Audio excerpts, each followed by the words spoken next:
extra knowledge they gain over time? I mean, proportionate or inversely proportionate? As you get more knowledgeable and as you learn more are the choices and more are your thoughts. And doesn't that confuse people more over time? I thought knowledge means clarity, not confusion. Right. Isn't it? No, I agree. I think it makes sense that when you say it, but I also feel that as you… No, that means they're not gaining knowledge. They're becoming a jumble, they're becoming a mess. Bits and pieces of information, maybe they're making a mess out of themselves. If you truly become knowledgeable, it should bring clarity, not confusion, isn't it so? The very purpose why you go after knowledge is because you want clarity in that area of life. If it is bringing confusion, why go after it? It is not knowledge which is bringing confusion, it is unbridled thought which is bringing confusion.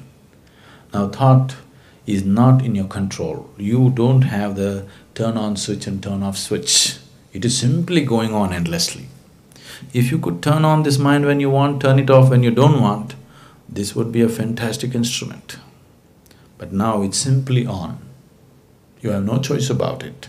You can't ignore it. It's just going on and on and on, which is making it such a mess, isn't it? So it's not the mind which is the problem. It is not knowledge that is the problem. It is not the accumulation of information which is problem. Your inability to handle it, that is the problem, isn't it? Could you live better without a mind? Not true, isn't it? Could you live better without knowledge? Not true, isn't it? Could you live better without any information about life? Not at all true, isn't it? It is just that you have lost your ability to have a hold on it, that is the problem, isn't it?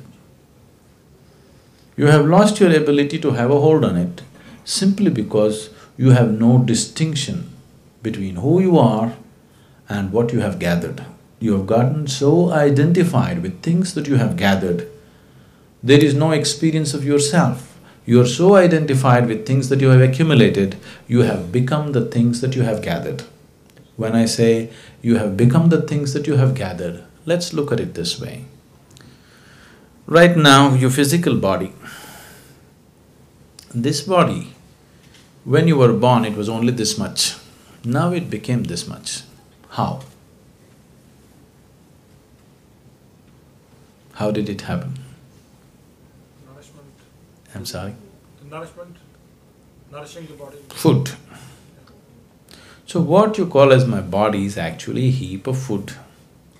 Not a pleasant way to describe you, but that's the way it is. It's an accumulation of food, isn't it? What you call as food is just a piece of earth. Yes? When I say piece of earth, you know all this countless number of human beings who lived on this planet before you and me came here, where are they? They're all just topsoil, isn't it? Right now, this body is just a piece of earth right now prancing around like this. So, your body is an accumulation, is that so? Yes, your body is an accumulation, slowly you gathered it.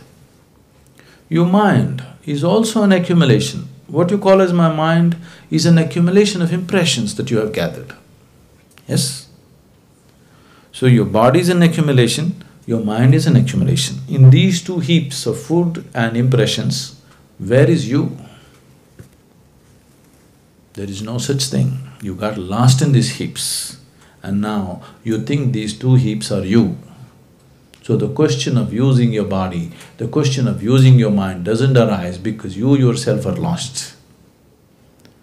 If so much accumulation of physical body and mind has to happen, something more fundamental needs to be there, isn't it?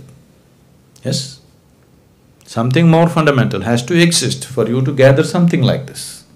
But that dimension is never in your experience. Your whole experience is limited to what you have gathered. Your accumulation has become you. What you accumulate, can it be really you? Is it possible? What you accumulate, can it really be you? No, isn't it? Accumulation is something that you gather and something that you shed. See, right now, let's say you're 100 kgs of weight.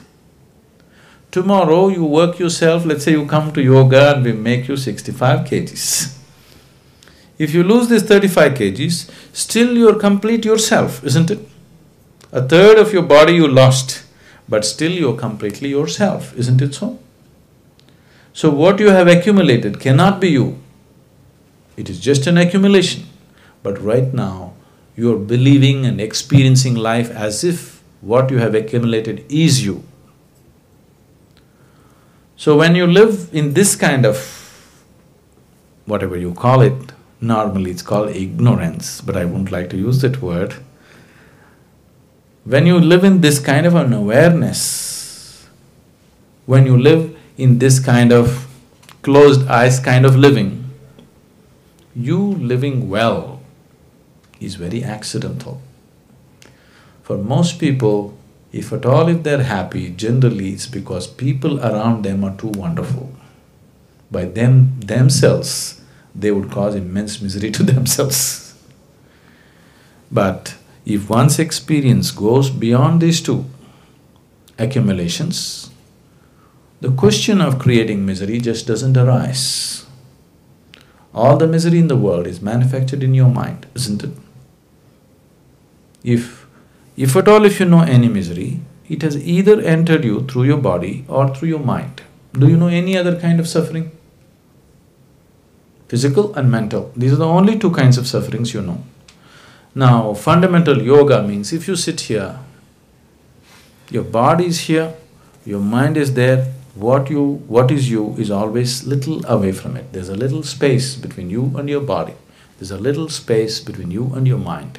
Once this space is there, this is the end of suffering. This human being cannot suffer because there is a little space between him and his body, between him and his mind. Suffering is finished. Once there is no fear of suffering, once there is no fear of what will happen to me, you can stride through your life without hesitation. Right now, every step that you take in your life, it is only a half a step because there is a fear, what will happen to me, what will happen to me, isn't it? If this one thing is taken away from your life, what will happen to me doesn't exist for you. Whatever happens outside, this is how you're going to be. Now, you can stride through your life to your full potential without any hesitation. Otherwise, constantly you're only taking half steps, never full steps. It'll change the very dynamics of your life. Do you think that people who are honest or are honest and believe in doing good for others, even not necessarily in a philanthropist sense, they generally help others, they try to help others, are honest, try to be as truthful as possible. Probably sometimes they can't be in this world. Do you think that these are the people who are more aware about themselves or are a step higher on spiritual plane, if I can say? No, not necessarily at all. See, people can do many things for many reasons.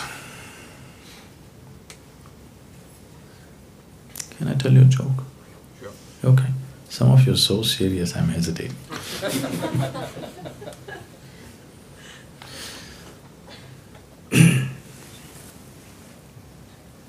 Ravi gave a very bad description of all of you.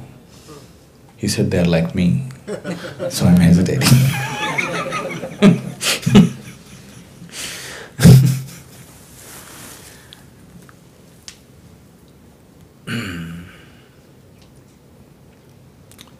See, people's actions are hidden in various types of intentions. Somebody is doing philanthropy to wash off his guilts. Somebody is doing philanthropy because he thinks if he gives, somebody has told him, if you give this much, 10 times will come back. Okay? Somebody is doing philanthropy to buy a ticket to heaven. Punyam will come. Now what's pap punya is there? Punya will come, you get a ticket to heaven. Somebody is doing it because that's his way to be happy. One person has learned the art of grabbing everything and being happy. Another person is seeing how to give and be happy. It doesn't matter which way. After all, you're still seeking happiness. So, what acts you do in the world has nothing to do with how you are within yourself. You know, most of the very organized crime, it grows because the people who organize this crime are always very philanthropic. Yes, always. All the godfathers in the world, they grew simply by being very philanthropic. What do you want? Okay, I'll give you. But tomorrow you have to repay it in some other way. Everything grows on philanthropy. So your actions could be for so many reasons. That's got nothing to do with how you are within yourself. How you are within yourself is independent of what you do. What you do has something to do with the situation in which you live. The type of action that you perform is related to the situations in which you live. It's got nothing to do with what you do. Now, I am not talking about what you should do in your life. You do whatever you please to do. But how to be within yourself, if you look at this, all of us want to be the same way within ourselves. We want to be happy, isn't it? What we want to do in the world, each one of us want to do different things. But how we want to be within ourselves, every human being wants to be peaceful and joyful, is that so? Whether he is a criminal or a policeman, both are wanting to be peaceful and happy, isn't it? So, I'm talking about the internal. When it comes to the internal, all of us want the same thing, and all of us are equally capable. When it comes to the external world, no two human beings are capable the same way. What you can do, I cannot do. What I can do, you cannot do. No two human beings are capable in the same way, isn't it so? But when it comes to the internal, all of us are equally capable. Each person is as capable as me to turn the internal into blissfulness. But such a thing has not happened because you never paid attention to it. The only reason why it's not happened is you never paid the necessary attention in that direction. But the very fundamental quality of your life is dependent on how you are within yourself, isn't it? See, right now the quality of your life is not in what kind of clothes you wear, what kind of car you parked outside, what kind of home you live in. The quality of your life right now is how peaceful and joyful you are right now, isn't it? Isn't that the quality of your life? It's for that you're striving, isn't it? But you never paid attention to it. You're always busy trying to fix the outside. Somewhere you believe if you fix the outside, everything will be okay. Affluent societies in the world, the Western countries, are a living proof that it doesn't work. Everything that can be fixed outside has been sufficiently fixed, but still people are not happy, isn't it? People are going insane. With all the fixing outside, people are just going crazy, isn't it?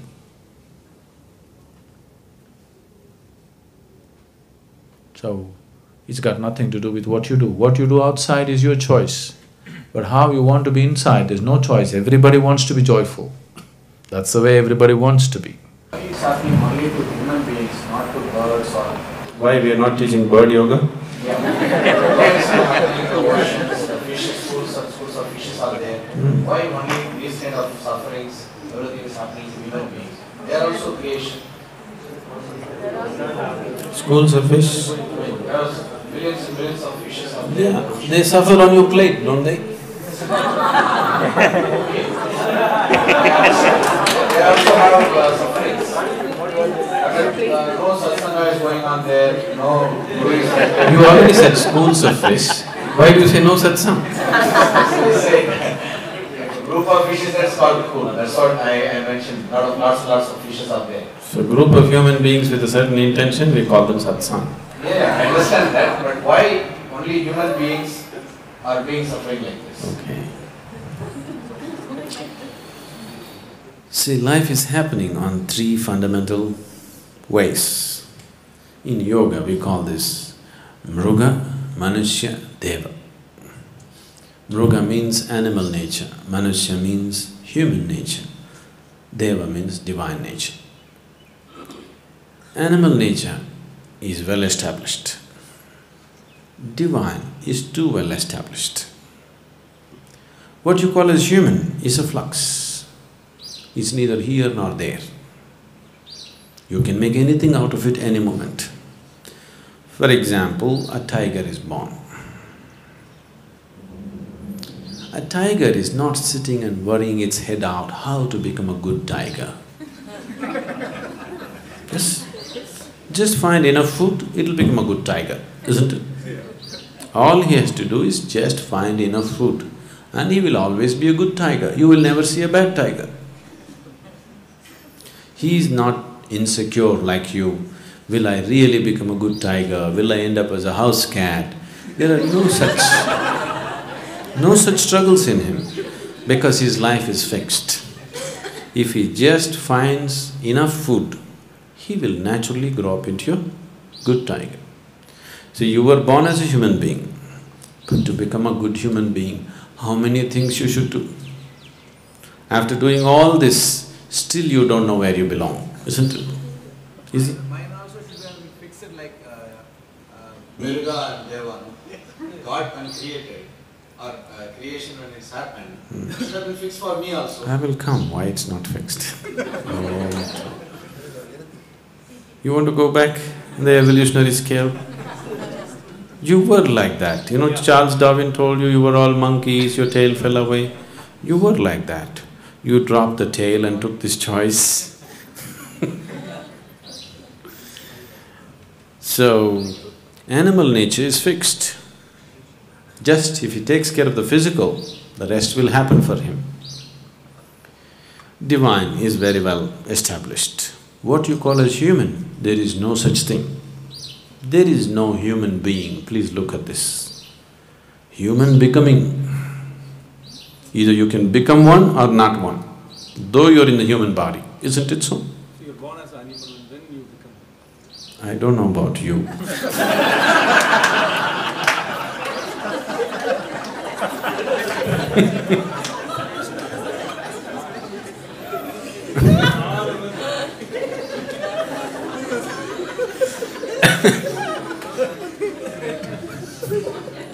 He says, I was born as an animal, then I became human.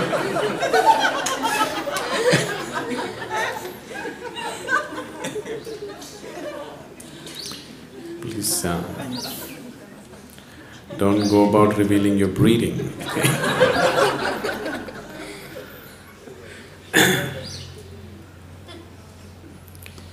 So, what you refer to as human is not fixed in any particular way. That means it's a certain freedom. Because of this freedom, human beings are oscillating between the animal and the divine. Sometimes you're wonderful, sometimes you're ugly, sometimes you're beautiful, sometimes you're something else, because you're oscillating between the two different dimensions. You yourself as a human being really has no particular quality, please see. You can pick up anything and make it yours, isn't it? Yes? You can actually pick up any kind of quality and make it yours, and make it the right thing. See, you'll always be wondering, oh, how could he commit that crime? How could he kill like this? You need to understand, somewhere you can make that the right thing. You kill 100 people today and make it the right thing within you, very proudly you can kill another 100 people. People are doing it all the time, isn't it? Because human is not fixed anywhere. You can make anything out of it. If you were conscious, you would have naturally upgraded yourself. If you're unconscious, you will fall whichever way life situations evolve around you. So, right now you're suffering, Muthu, is not your bondage. What you're suffering is your freedom, unfortunately.